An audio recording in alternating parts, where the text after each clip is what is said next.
We live? Of course. Oh, sorry, mate. Just getting ready for next time. You're gonna just do that every time. Yeah, literally. Oh, fuck. Sorry, boys. Technical difficulties. Welcome, ladies and gentlemen. Welcome to the Back Yourself podcast. Feels like we have not recorded for about 6 months.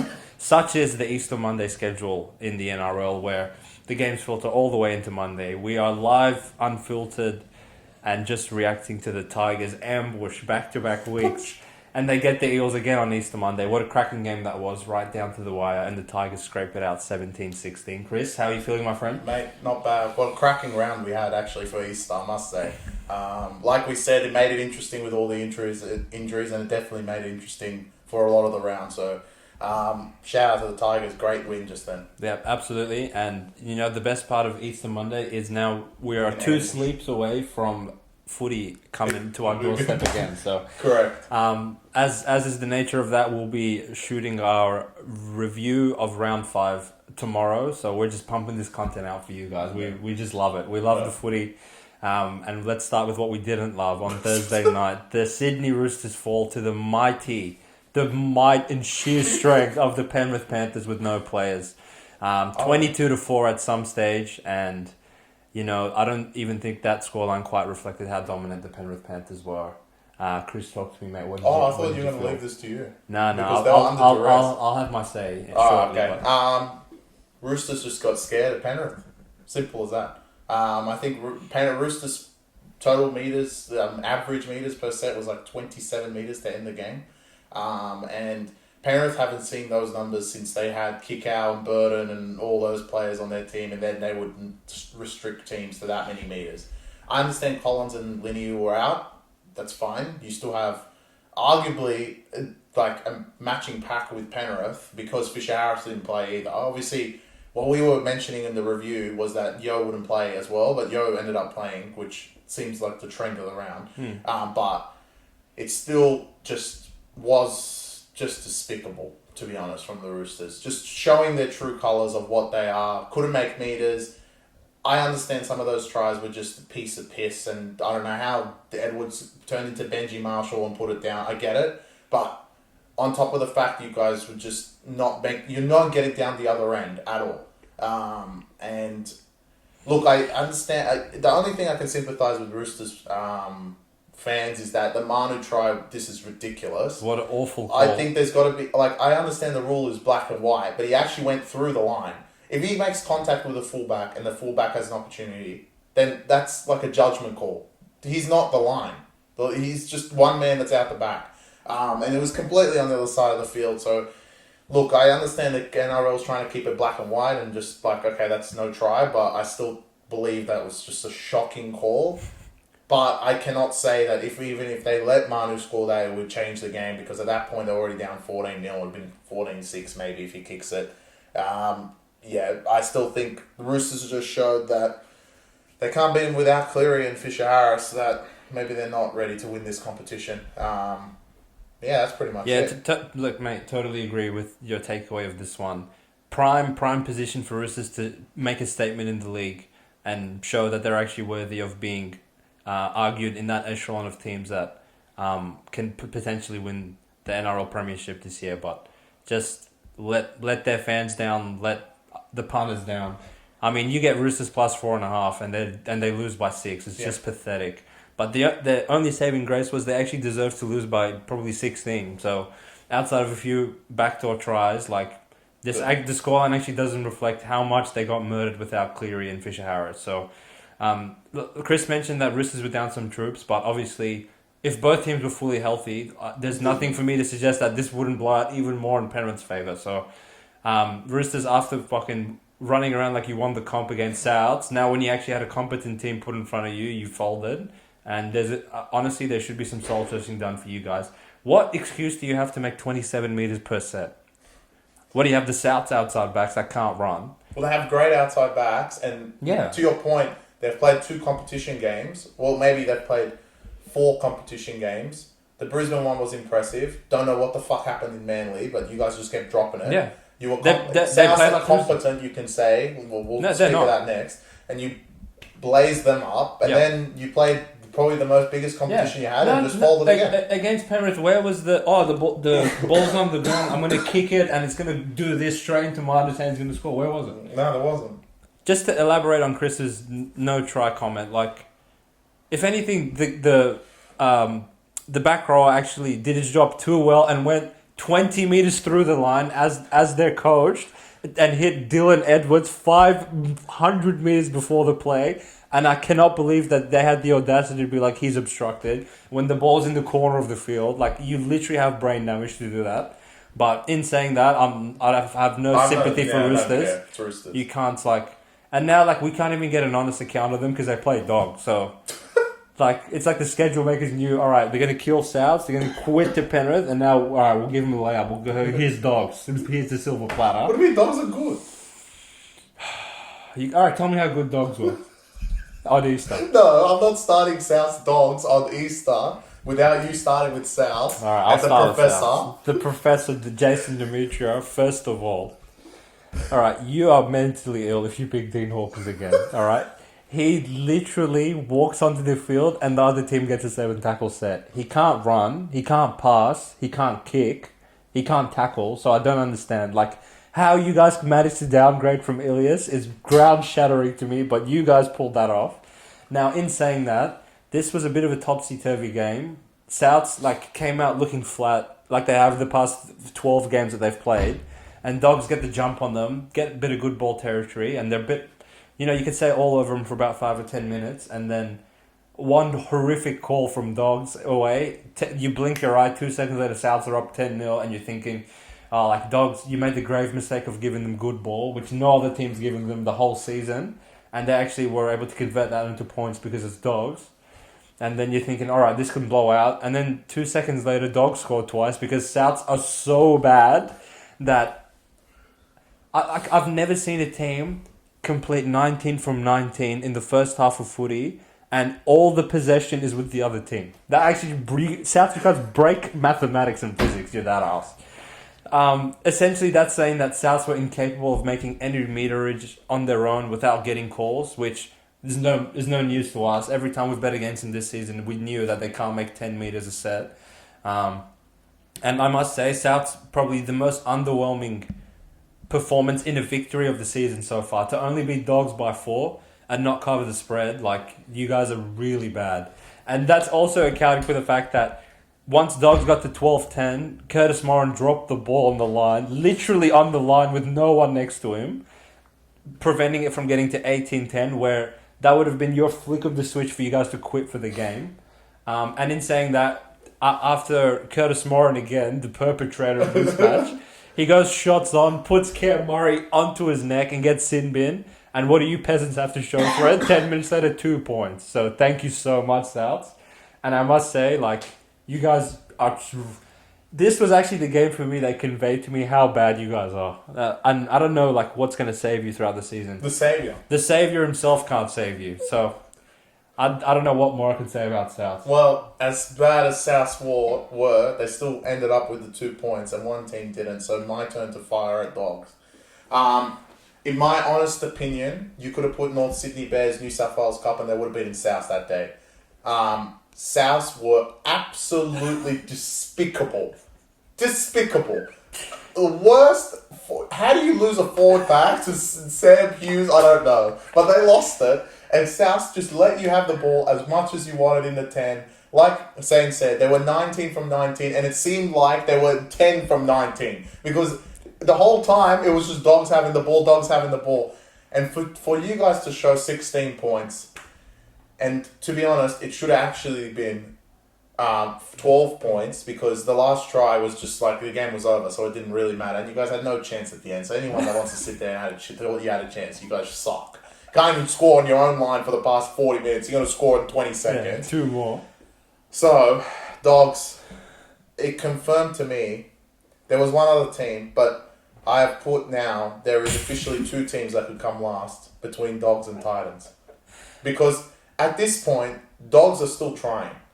Titans have quit. Like, the season's already done. Tito's out, they've quit, which we'll get to them. But Dogs, we know their tendency to quit is a bit later in the year. Like, they'll fold a page and be like, all right, we're quitting from this point. They haven't done that yet. They've been trying, and they tried the first 4 matches. The Titans game clearly does not count because you guys put 32 points. You didn't have much of the ball, and everyone's like, "Oh my god, Dogs!" And then you lay an egg against South. Honestly, I know Souths were bad, but for Dogs to lose that game, you have to be horrific. And offensively, they are horrific. Hutchison, Serrano, I swear to God, if Hutchison starts again, you cannot start him. You can't start him against the old team, alright? I swear to God. He needs to be gone. Put Sexton back in. At least you can score some points. There was a period... It's unbelievable. They can't score. There was a period in the second half where Dogs made like a gun line break through the middle, right? And Souths, they're asleep. So there's literally like one Souths player on the left side of the field and 20 Dogs players. And Hutchison goes, dummies it and just takes the tackle. And then it's like the life was sucked out of Dogs after that moment because they know they can't score.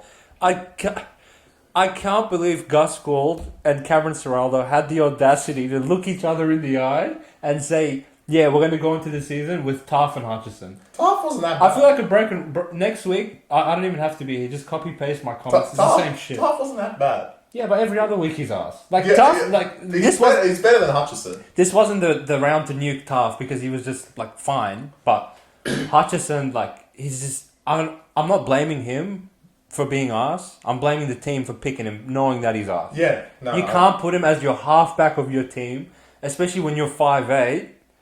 He's really bad. Literally may as well not go on the field because what contribution does he make? Just because he gets money, that's the only reason we defend him. Honestly. He's actually really bad. He has not contributed anything in 4 rounds, not even contributing on from last season where he didn't do anything either. Is honestly showing an incapability of playing in the halves. Addo-Carr's out. Preston will Addo-Carr, like, for those of you citing Latrell as if he needs to be arrested, who gives a shit? He's just trying to save a fucking try. Like, how soft are you guys? Wake up to yourself. The Dogs lost, that's why. Who cares? Who is sitting here banging the table for Dogs? The shit.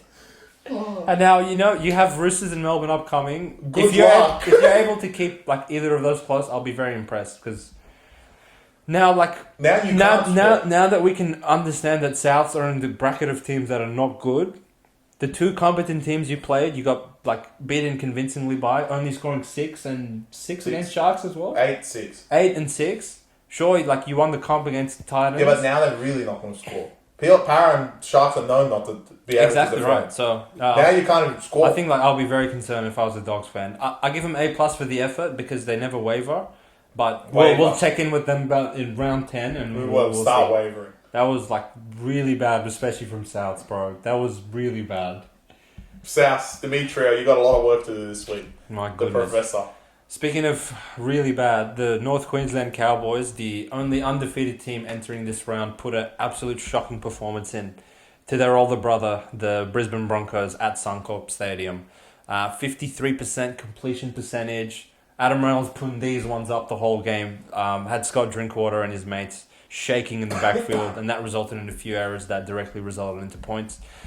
Chris, we gave out Broncos plus 2.5 earlier in the round as soon as we saw that Adam Reynolds was named for this one, and you are the number one enemy, public enemy number one for the North Queensland Cowboys. So, how about what would you sum their performance up with? Their performance is exactly what I predicted because this is Cowboys.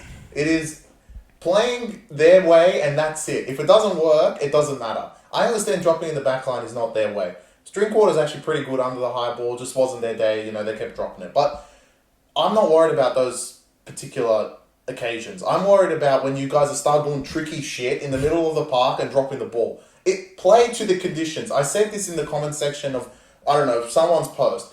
They weren't playing to the conditions. Brisbane were. That was the only reason that first half they were leading. Obviously, Brisbane in the second half started to blitz the shit out of them in the second half because they own you cunts. But you guys lost the game because you don't waver from your style. I don't know if this is Todd Payton's style. I don't get it.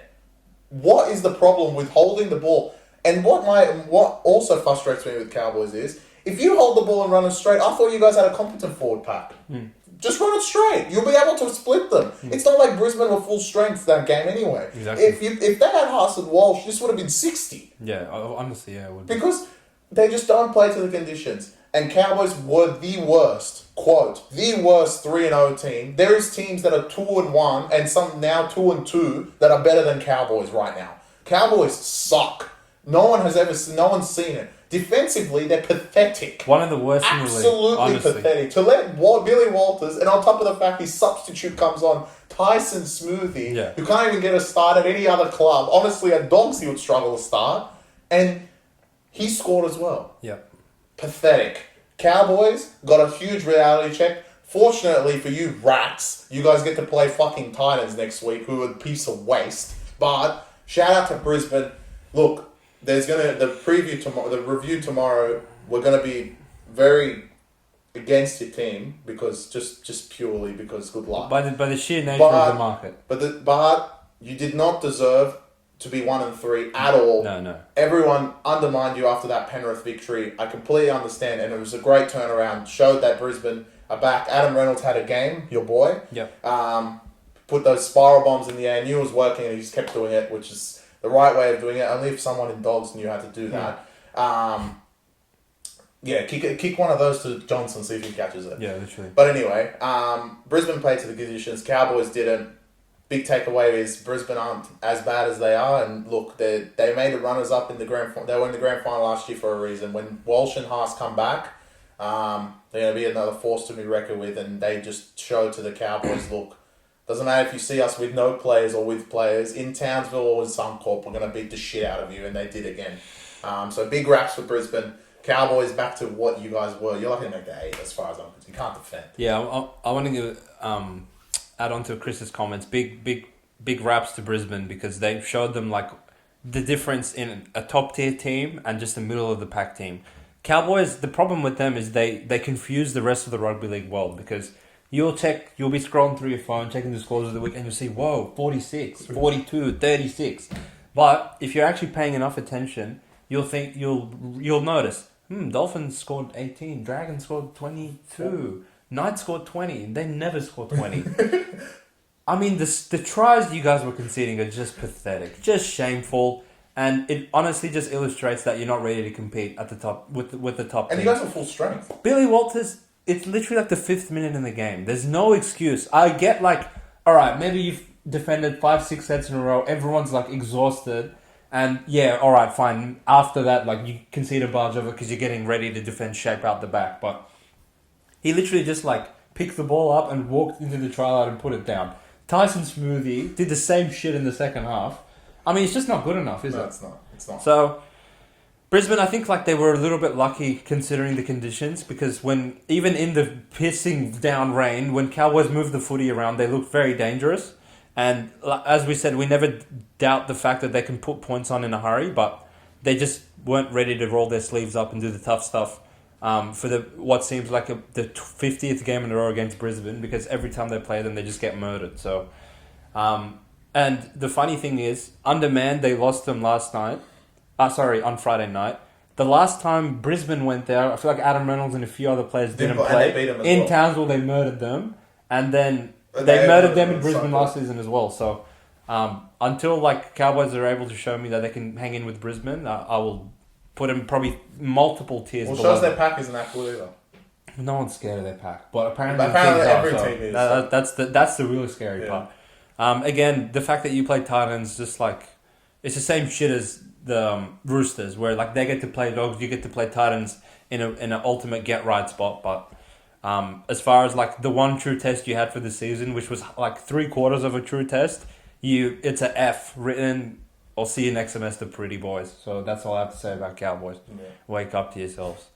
The ambush of the second. Sound the alarm. Where's the alarm, brother? The alarm? We need the alarm. We might have to put it in. Yeah. Next game was Dragons in the Gong. The title of the video for the preview was Ambush at the Gong, and my God, they ambushed. Dragons, who conceded first, just want to highlight, went down 6-0, came back and rallied all the way home.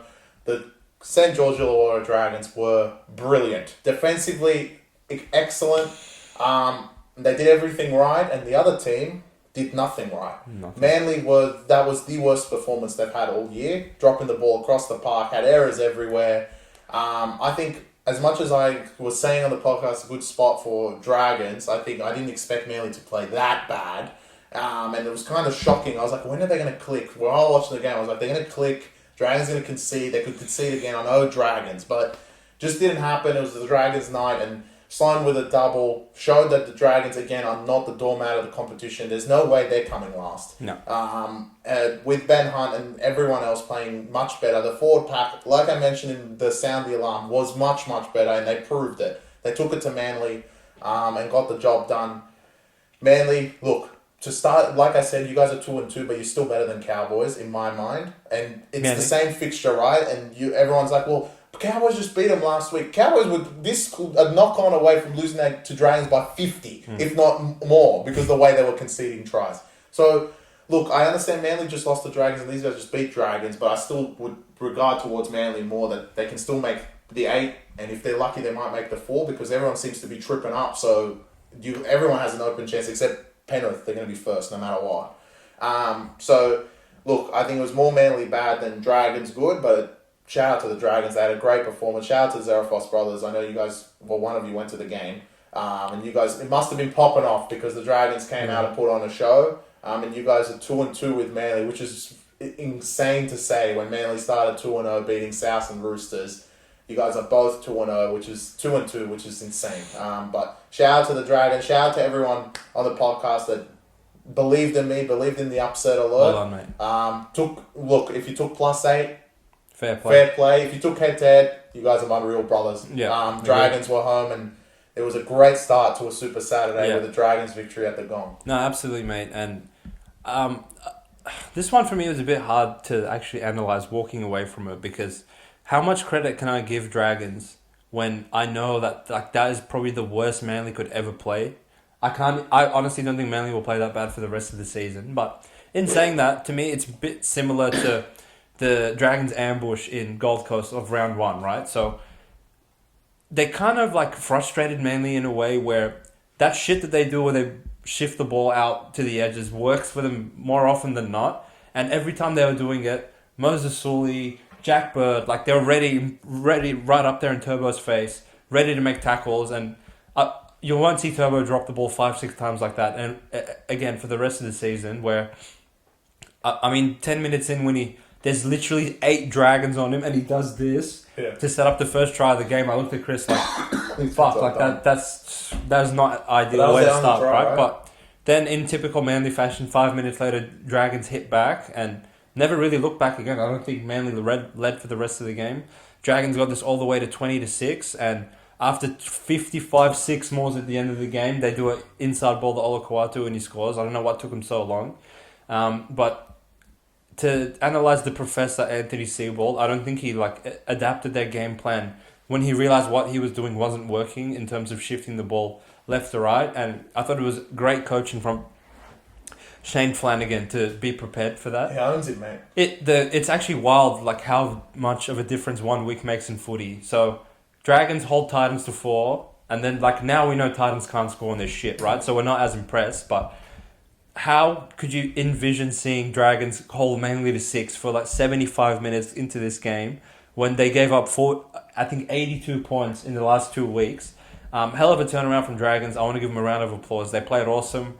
They ambushed, like Chris said, and honestly, the shit part about this, what we do is we can tip a $55 underdog 13+, and they can win, and no one will bat an eye. But as soon as we lose by half a point on a favourite, everyone will say suck a fat one. Yeah. But honestly, you guys should be in the DMs giving Chris a round of applause, because all you guys know that you didn't fucking take Dragons and you thought they were going to get murdered. I'm sure a lot of tipping comp, survivor picks, all that stuff was on Manly 13+, Manly head-to-head. They were the biggest underdogs. All this garbage throughout the week, and it just showed that Dragons were ready and Manly weren't, and Manly have a potential get-right spot next week. Now, going back home, where they're much better. We'll get to that later. But Shane Flanagan, look, it seems like Seibold doesn't have anything to beat you. So you were assistant coach at Manly last year for everyone that didn't know, and he seemed like he owned him. He knew what Seibold was going to do, and I guess the moving defense across instead of cutting back on the inside, and the one time they did it was in the 75th minute. So, look, Dragons have a very, very interesting fixture next week as well, which is going to Newcastle and 2-2. Now everyone believes in them. We have to believe in them again for the Zarafos brothers, I reckon. Well, shout out to them. I know at least one of them's watching. But in saying that, Manly, I guess like with you guys, maybe we should take away that there's a huge disparity between how you perform on the road and at home. No. The ambush you cunts did against Roosters, I was thinking, Huge who are we disparity playing? when Saab's there. And Well, Saab, again, if Saab was there, you guys could be 4-0. yeah, literally, yeah. You would have put 50 on Para, and then you would have murdered Dragons. Yeah, so they're just lacking a bit of punch in the outside backs, and as we know, their forwards outside of Hamoli don't deserve water. So, Well, let's keep an eye on both these teams next week to see if they're able to repeat their I was efforts. going to say, see about teams who don't deserve water. Well, the Gold Coast Titans, there's not much to say. What do you mean? They're just putrid. There's nothing you can do to help these pricks. There is. You can't save them. The savior himself couldn't save these bums. Alright, well, With Titans, like they sprung to a great lead. you just got to wait a little bit more for this point spread to actually reflect how fucking pitiful they They are. sprung to a good lead. Yeah, it wasn't enough. They went to 10-0. I'm talking Dragons, Dolphins. As No, far as Titans, Dolphins. Titans, Dolphins, Dragons, Dolphins. Yeah. I was thinking this back in the day. Anyway, they got to a good lead, 10-0. They looked great. And then it was the try before halftime, I think, fucked them. Like, went back into their shell and they scored, made it 12-10, and they were losing at halftime. But then the second half is just... I think you're flattering me. Honestly, is despicable. You're actually flattering They me. quit before that. They quit before that. Look, you think Lachlan Galvin's hip drop was bad? I thought Philip Sami needed his leg amputated because that Max Plath literally undercut and snapped this cunt's leg in half. And the ref, I would thought, like, honestly, she might send this cunt off. But she puts him in the bin for 10 minutes. And I believe Titans maybe had the ball for 3 seconds to equate to 3 knock-ons. Because they just have no footy smarts, no IQ, no one steering the ship. And that was reflected when Des actually, like, for the first time after their 3 shit losses, blew up at them in the sheds after full time because he knows, like, they're beyond help. Well, they lost to Dolphins, Dragons, and Dogs. Yeah. And then have the bye, and that's it. Yep. That is Shameful. horrific. I get Tino's out now, but you guys have to turn that page of the corner. Like, it's done. You can't. There's no undoing his, like, getting him back at the start of this year.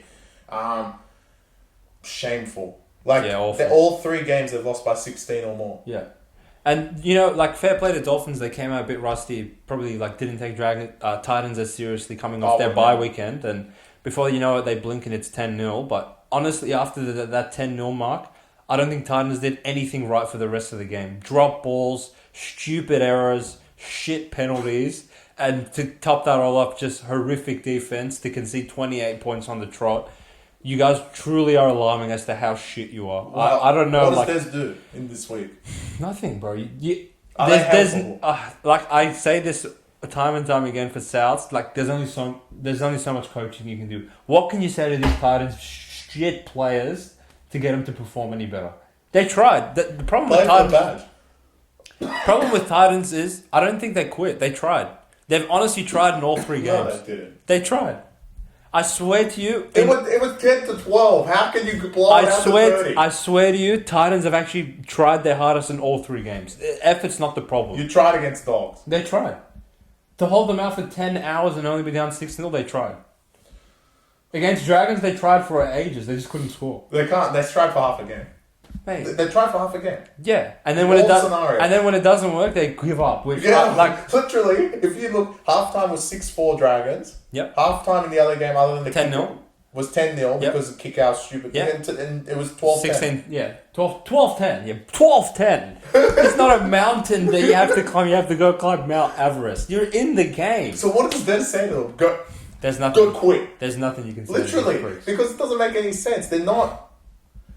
All 3 games after 30 It makes sense. Man. They're so bad. After the half time. So they've scored 1 try. In the second half, they've scored 1 try. Yeah. And that was the horsewang try this week. Yeah, that's it. When the game was already over. They're awful. They're incompetent. They have too many awful players in the key positions.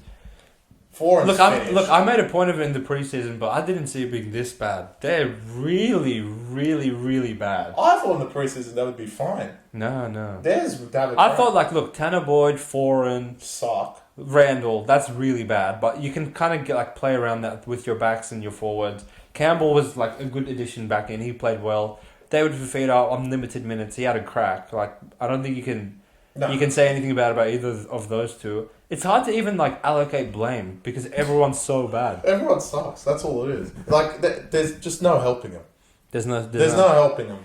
And now the games just get harder. So because you played all the idiots, I have a good analogy for them. They're gonna play well against idiots. No, they are last year's Tigers. Remember when they had the start of the? Tigers at least went down with a crack. These guys don't. No. I'm telling you, they're last year's Tigers, but even worse. Tigers tried. They lost close. So right now, do you think they'll get 4 wins? For no.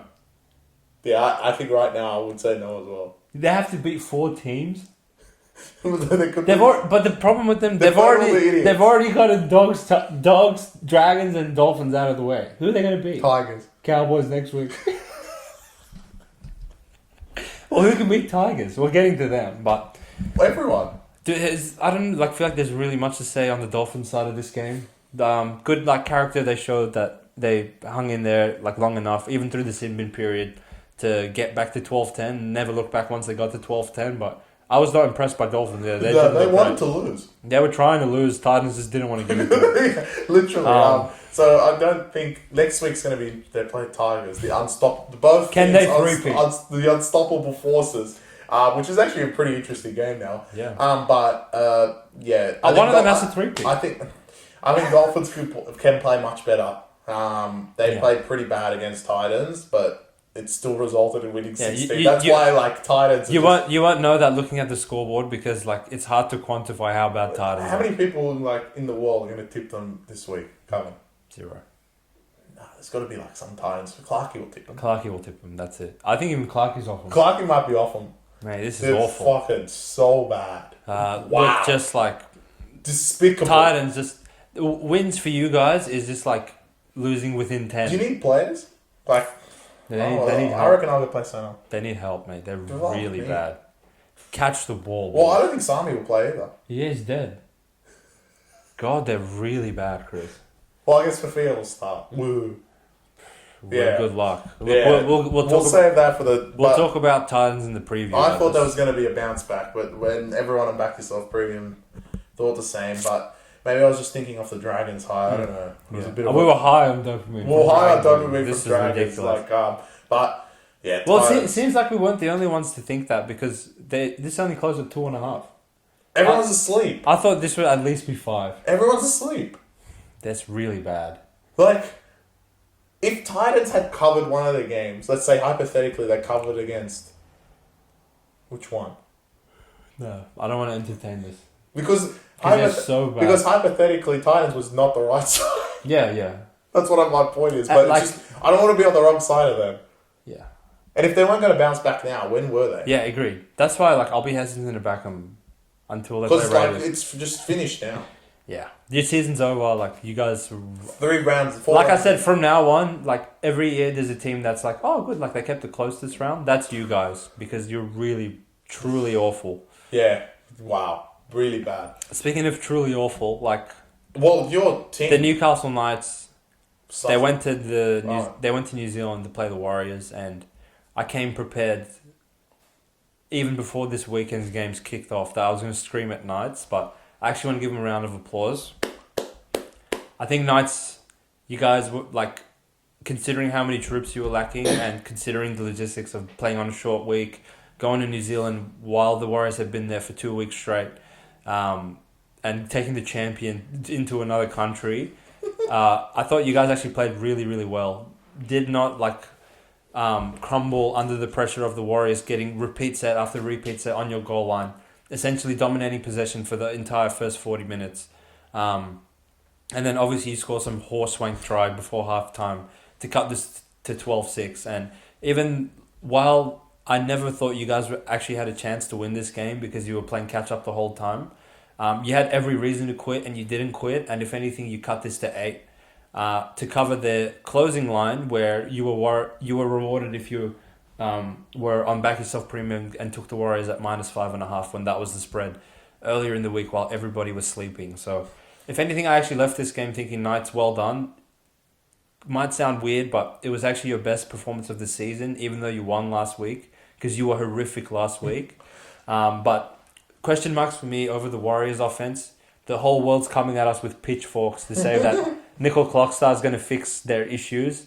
Even though I'm sure he wasn't in Melbourne when they scored 30 that night, so apparently Roger Tuivasa-Sheck's some scrub that everyone wants him back in the centres, but in my opinion, Roger showed that he should be the fullback of this team and Chansey should be fucked off to the centres where he belongs. But again, you guys can come with... I'll give you my address. You can come shoot me if you believe Chansey's that good. But in saying that, the offense was quite questionable. To only put 20 on the board was not that encouraging for me. Questionable's a bad word. What do you think of this one, mate? First of all, Chansey will not help them. I agree with... You have a Dally M medalist fullback. I know he's much older, but he won a Dally M at fullback for Warriors. I hope these aren't Warriors fans. They are. That's the problem. Look, it's actually it's disrespectful. Not to say Chansey is better than him. It's just literally the pitchforks that came out to us saying, no, he needs to play center. Chansey helps the offense and shit. Listen, he does not help the offense. All right? And we'll prove it next week if they do put Chansey in, which it seems like they will. But Andrew Webster has a lot to think about because as far as I'm concerned, RTS had a great game. There was no reason why they couldn't score because of RTS. They couldn't score because for whatever reason, their stupid play doesn't work anymore. They're two running in on the last tackle, taking every defender to come into them. Doesn't work anymore because they always play around the back and then there's two players there. So Knights defended that really well. I thought the Knights were okay, nothing special. I am still skeptical because I think the fact that they still want to sit there and pick Cogger is just unbelievable. I think if Hastings was there, they had a potential of winning this game. I agree, yeah. Cogger was really bad. And they had outs like Gagai and Dylan Lucas. Yeah, can't take it doesn't matter who plays in the halves. The simple objective of the professor, Adam O'Brien, is to give the ball to Kalen. Every time he touches the ball, it's like, here we go. Yeah. This is the Knights we want to see. Yeah, of course. And just, he doesn't get the ball enough. And look, Kalen needs to... Look, I don't want to fire at Kalen, but I feel like I need to because he needs to demand the ball. He does. You're not that young kid anymore that doesn't need to demand the ball and just gets the ball whenever, like someone like Buller. You're not that kid anymore. Even Buller demands the ball. But you need to demand the ball. You're the leader of this team now. You lead Knights. You're not at Cowboys. You're at Knights. And you are the leader of this team. No matter, Pearce isn't there. No one's there, right? The halves are non-existent with Gamble and Cogger. They're both shit. So you need to demand the ball. Get it to the outside backs. Both times Kalen dribbled the ball into the back and they scored, right? And if you would have scored another try if RTS didn't save you. I love how no one forgets that with 3 minutes left, Knights went straight through and RTS saved the try. Let's see how good Chansey is in that situation, you idiots. But, look, Kalen needs to get the ball. Warriors, you're in a bad spot, in my opinion, for next week because South cannot play any worse. Oh, they can. No. There is got to be a rock bottom for Souths. Unless the rocks are going through bedrock still, they has to hit the bottom and bounce back up. So it's a bit of a weak position. And look, Souths have been horrific defensively, but you guys really haven't thrown much in a lot of your games outside of the Melbourne game, where you guys looked great offensively, but that could have been the forward movement and going through the middle is your forte. Hopefully you can do that against South as well. But yeah, I don't think about much now. I think Knights need a win. So Knights need a win more than anything. No, more than anything. Covering and losing is not good. It's not good enough for them. So Warriors on the other hand, a bit of a spot, a decent team. You're out of New Zealand. That's all I really said. It wasn't that interesting of a game really. None of the Warriors games have been besides the Melbourne one. Melbourne one was the game of the year. The rest of them. Yeah, literally. To elaborate on Chris's point, the only person with a pulse on offense in this Knights lineup is Kalen Ponga. Every time he gets the ball, I'm shaking in my boots. If your kick chase isn't perfect, he's going to break the line. If you're not numbered up on the short side properly, he's going to cut out and they're going to score. if your fullback's not in the right position, he's going to grab her and they're going to score, as they did twice. And he even threw the cutout ball to Inari where Roger came and saved the day. Where was Chansey in that situation? Asleep. No. The grubber, Chansey would have been there, bro. Yeah. Right. Yeah. And like this actually really pissed me off, so I'm going to keep fucking elaborating. Warriors, like, it's like they're adamant that they have to go through the middle to score, or they have to hit the block runner to score.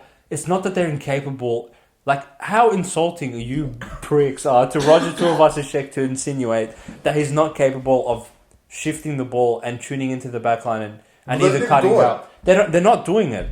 They actually didn't do a shift properly. I know. It's not as if they shifted the ball and Roger wasn't there or he wasn't able to throw the cutout to create a 3-on-2 or something. They just literally didn't do it because I believe it's like a tactic from Webster to play through their strength, which is the middle of the park. But whoever's like arguing for Nickel Clark start, fair enough if you want to say, oh yeah, like that's what I think is the best for Warriors. But to come at us as if we're some casuals, where like we literally tip the biggest underdog upsets week after week, and where you cunts to call us casuals then, it's unbelievable. But look, we move forward into later in the game later that night, where there was actually two ambushes. There was more before. There was actually two ambushes in the same game, in the Canberra and Sharks game at PointsBet Stadium, 6:15 sharp. I'd blink and it's 18-0 Canberra's direction. I'm thinking, who the fuck are we playing? And then it's tied at halftime, and then it's 30-18 and the game's over. So how did you see this one unfolding in that way? Raiders came out all guns blazing. Did play to their strength, go through the middle. Danny Levi scored, for God's sake. That was painful. But then talent finally, by 4 weeks, it took 3.5 weeks for this to happen. And by the end of week 4, the Raiders team's talent just went... Yeah, we can't do it anymore. They started knocking it on. And of course, the class of the former Dally M medalist, Nico Hines, was brilliant.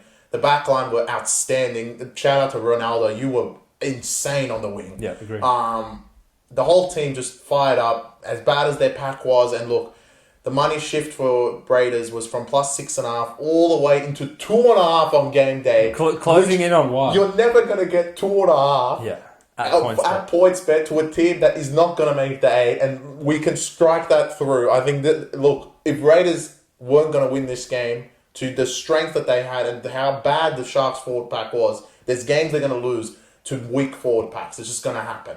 So, I thought the Sharks showed how resilient they can be and were brilliant. Big bounce back from what they did against Tigers.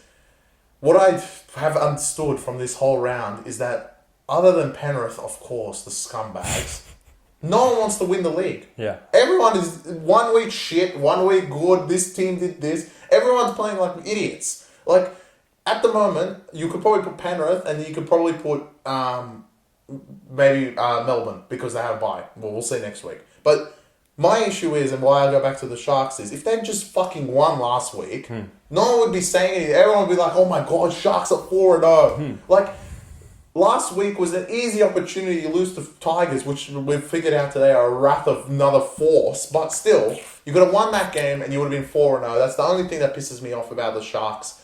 With all your forwards back, play like this. If you play like this, you'll make the top 4 easily. I agree, because you guys are very good on offense. Defensively, you locked the Raiders up past the 18 points. I think they ended on 22, which wasn't enough to cover 13 plus. So for all you idiots that took Raiders this game, tipped Raiders, I couldn't believe how many people tipped Raiders. Absolutely disrespectful. Because as far as I'm concerned, if they had all their forwards, this would be like minus 10, and you guys would be like, oh, Raiders suck. Yeah. But then all of the forwards are out. Royce Hunt's gone, Manueli's out, Nakora's not playing, and you guys are like, well, Raiders are pretty good. You guys don't listen. Sharks still have the better talent. They're going to win this game. And now, by all that trying of this stupid green machine, you guys are 2-2 as well. Yeah. So, suck my dick, go home, you stupid team. Yeah, literally. Analysis. To me, like, this is the most off a line has been for the entire season. To insinuate that Canberra can go to PointsBet after these cunts lose 32-6 at Leichhardt, knowing that, alright, they're back home where they generally play so much better.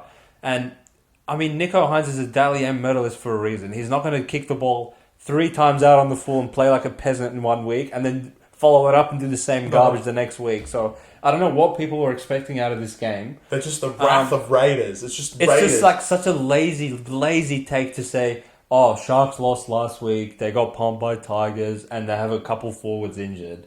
Now they're going to get bent over at home by Raiders. Like, fair enough if you got on the plus 6.5 and you're thinking, oh, look, Sharks are down some troops. I don't mind that, like, rationale, but I do. For it to go to 2.5 and not immediately bounce back to 4.5 because everyone wake up to themselves and they're like, oh, shit. It's Raiders. This is Raiders. Like, you can't overreact to what Raiders have done in the first couple of rounds and all of a sudden put them 2.5. It's a fucking joke. And apparently 20.5 wasn't enough for them because once they got to 18-0 and Tarpany, shout out to him, one of the best forwards in the whole competition, and his mate Papali comes off. It's like they replaced him with just degenerates, and then Jack Williams and that I still don't know his name, but that big Sharks forward that I was saying, oh, he's gonna play good. It was just a red carpet through the middle of the field. Sharks were getting 60, 70 meters per set. And then anytime, like, it doesn't matter who you put in front of them, you know Sharks are going to put points on the board when they get in the opposition 20 consistently. I actually don't even think Sharks played that great. I'm sure Fitzgibbon will be freaking beating it over their head during their bye round upcoming that you cannot let Danny Levi ever score against us ever again in that manner. Wake up to yourselves. The Savage try soft as fuck. Danny Levi's try soft as fuck. Yeah. Same with Schindler's first one on the right side. Like, Kennedy was literally there, just didn't tackle him. So it was alarming, very alarming actually at 18-0. But then after 4.5 rounds of footy, Raiders dropped it once and it was just contagious. They just kept dropping it. And equally, actually, Sharks dropped it plenty of times as well, both in Raiders territory and in their first 10 meters, it was just like they couldn't get out of their own end. But honestly, that was quite shameful of Raiders to get up 18-0 and then just have no answers once Sharks figured them out. So we learned Sharks are a good team, Raiders are not a good team. That's essentially like the simple way of... Well, we didn't learn anything because we knew all this. We honestly told... The public knew. We told like the people following our tipping page, look, Sharks, that's shameful. Normally we'll give out 2 units. Like I was ready to give out 5 on this one. It's fucking Raiders. I'm not scared of them. Well, the world is. So, yeah, I hope like people wake up to themselves. Peg Canberra back down to where they are, and I feel like their bubbles burst moving forward. That was a bit of a deflating loss for them. I'm not sure you're going to get 80 minutes of effort every single week like you have been in the opening month. So we'll see. We'll keep an eye on the Canberra Raiders. All right, and we head to the game that we just watched. I'm going to leave this to you because it's the eye of the tiger, and the Tigers are absolutely flying. They've got 6 points, back-to-back wins, and they beat the Parramatta Eels 17-16. 17-16, yeah. It's a copy-paste of 2 seasons back where Jackson Hastings broke the Parramatta Eels' hearts on Easter Monday. Now, I want to preface everything that I'm saying by mentioning, first of all, if Mitch Moses played this game, this outcome would be very different. Para really showed that they are very dependent on Mitch being there. Blaise Talangi, while I thought he kept his job very simple and he did what he was asked to do quite well, which was run the ball plenty of times. Dylan Brown, while he was good with ball in hand, I didn't see him put his hand up and play as if a halfback would be playing. I guess that's where Gutherson sort of stepped up and, you know, Gutho being Gutho just sort of did everything he possibly could to put Para in the best position possible. But the way this game started off, Tigers had good ball within 5 minutes. Lockie Galvin, grubber straight through. And you don't really see Gutherson ever beaten by those, but it was such quality and it came at such pace that Olam just beats him to the ball and grounds it. So before you even... much has happened in the game, it's already 6-0 in the favour of Tigers. And essentially they did not really see much quality ball for the rest of the half. It was a Parramatta assault on the Tigers try line for probably, honestly, 30 minutes straight. Yeah. And if anything, Para were lucky to end up walking away tired at halftime due to a penalty goal with 30 seconds left. So I feel like that gave Tigers a lot of hope. Completely different result to 2 weeks ago when Tigers had their opening fixture of the game at Canberra. And they quit. And they literally quit. So apparently Aiden Caesar and Justin Olam are just life-changing sort of players. And honestly, like, the defense from Aiden Caesar's side of the field was amazing, and if Jaden Sullivan was there, they would have honestly considered probably 3 more tries than they did. So, in saying that, Para got to a point where they were up 14-8? 12-6, and this is where the 14-6. 12-6, and this is where the Tigers of old would have just completely fallen apart and gotten blown out of the water, which is what I was scared about watching this game. Lockie Galvin does his hip drop tackle on Tuolangi after he's passed the ball. First time I've ever seen a player get hip drop when he doesn't even have possession. He gets sin bin. Para opt to take the 2. You could probably argue like we make this a two possession game is probably the right decision in this environment, considering Tigers didn't really throw much at them in the last 50 minutes. But the way like Tigers held in there for 10 minutes and didn't concede gave them an opportunity to do what they did in the back end of this game. And as soon as Lockie Galvin got back on the field, like I guess he's really just proven Benji right in. I'm sure Benji was a little bit reluctant to put him in starting at 5'8" this early on into his career as an 18-year-old, but Tigers, you have some building blocks for the future with this kid and Jareem Bullard. Like, again, 9 out of 10 from Bullard, 9 out of 10 from Galvin, and it's really encouraging that the young guns are the ones leading you to these victories.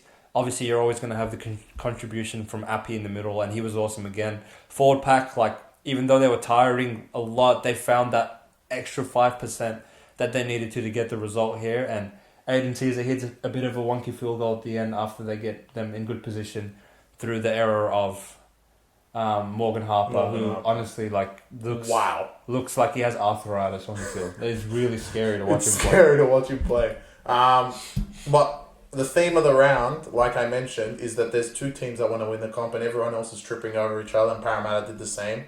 I don't care if Moses was out, you still needed to win this game regardless of how you won. I know King missed that goal at the end, it was a bit far. Again, if Mitch played, he probably would have kicked it.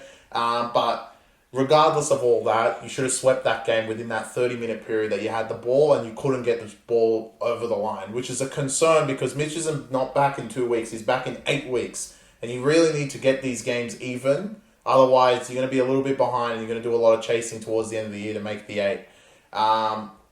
Yeah, like I said, the theme of the round was not to win. First of all, don't take nothing away from the Tigers. They played a great game. They did exactly what they should have done, and they deserve to win this. My point was right after the game is they did exactly what Dogs did, but got the 2 points.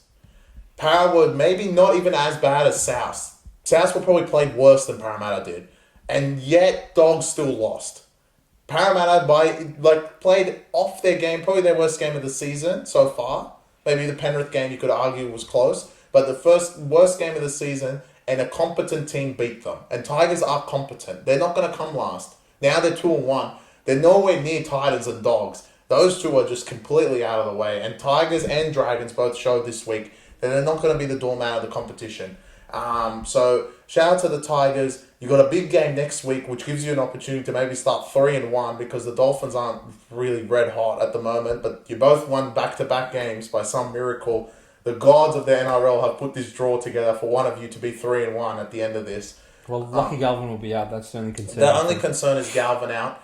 I want to mention that the Tigers board, I'm a Tigers fan, the Tigers board has no idea. Who signed Sullivan? Yeah, it's just shit. I want to know his name right now because if you knew this kid was coming and round one wasn't ideal because Caesar ended up being out and you had to start Galvin, but Benji always probably knew that Galvin would end up in the team at one point or another. Yes, he came in a bit early, but whoever was in that front office that went out and said, let's go get Sullivan, absolutely should be fired. Because this kid is exceptional. He was great against Raiders in the losing team. Yep. He was great last week against the Sharks. And today was brilliant. Yep. He's probably going to be out for a few weeks because, like Hussein mentioned, I've never seen a player get hip drop without the ball. But anyway, he'll probably get 4 weeks because the NRL being dickheads with the hip drop and they're just giving weeks as much as possible. God knows how many weeks Moran's going to get for that. But there was a few of them this week that it's that one. Oh, Jesus. He's going to get 10 weeks for that. That was really bad. But look, the Tigers came out to win and they didn't deserve that kick to go through, and it was the gods that pushed it out of the way as far as I'm concerned, because there would have been a big depletion of the Tigers if Cutherson kicks that goal, because they played at maybe the best they could and Parramatta still got it over them. So I'm really happy for the Tigers. They start 2-1. They're in the top 8 now, so they're flying. And Parramatta, I don't think I throw shade on any of them. Their two losses No. have been this one without Mitch. They need to figure out how to score, which is a big job next week against Raiders. But I feel like in years past when Mitch wasn't there, they could Marnie being in the middle made a huge difference. Yeah, but now you Lussick. have like Lussick degenerate service to dual backs. I think the biggest thing is get Harper out of the team. Bring Simonson in, Brad Arthur. Please, bro. Or, which we'll save this for a review, but you may have someone else, not maybe next week, but the week after, but of Zach Lomax, which is the big interest at the moment. And the pressure probably going to be turned up on the Eels board to make a decision because of how bad Harper played. It was really bad. And the fact that you can bring in someone like Lomax, but it's what you're going to give up for him. At the moment, I would give up Sean Lane. My God, he was bad. He looked lifeless. So if you're going to have to pick someone, I would pick him. But the pressure's going to be turned up. If Lomax wants to leave and Parramatta is his ideal location, that you're going to need him because Harper was really bad.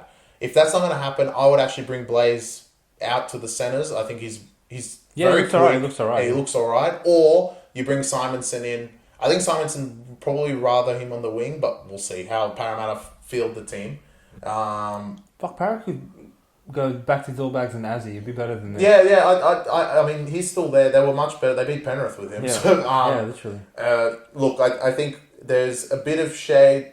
I think the biggest turnaround was that Tigers aren't as bad as everyone thought they were. It was a one-off ambush, and Tigers proved that it's not a one-off ambush. I agree. Dragons proved that it wasn't a one-off ambush. Dogs proved it was. Yeah.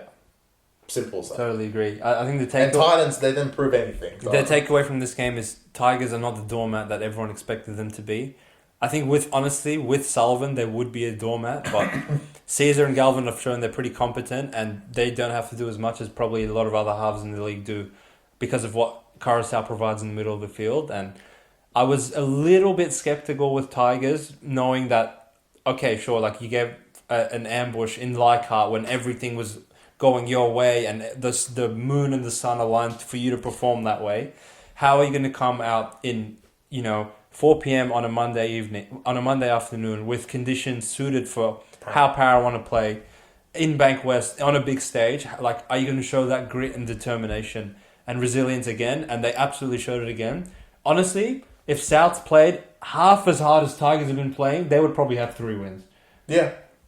But Tigers look like a hungry team. Tigers look like they're firing up for Benji, where some of these other teams, like, I didn't see this effort from Manly. I didn't see this effort from Souths. I didn't even see this from Roosters. No. So it's really like lots of effort from them. Dolphins were great effort. Yeah, really shows like what just fucking wanting it more than your opposition does in this league. And even though Tigers are not a perfect team by any stretch of the imagination, they have 2 wins, 1 loss, and 6 competition points. So fair play to them. Good job. It was a cracking game of footy. Actually, it was a great game of footy. Even though there wasn't like that many points scored, it was I was like on the edge of my seat probably that last half an hour. So good to see Tigers get another win. Unfortunately, Para go down, but nothing to hang their heads in shame for. I thought maybe just missed like a few opportunities in that period where they had a lot of possession, but they will need to ask themselves the question of how are we going to replace Mitch Moses' production in the next 8 weeks before he comes back from his fractured foot. So we'll be obviously breaking down what we think Para should do in the preview 24 hours from now. So thanks for joining us for the review and chat to you all later. All right, see ya. Take care.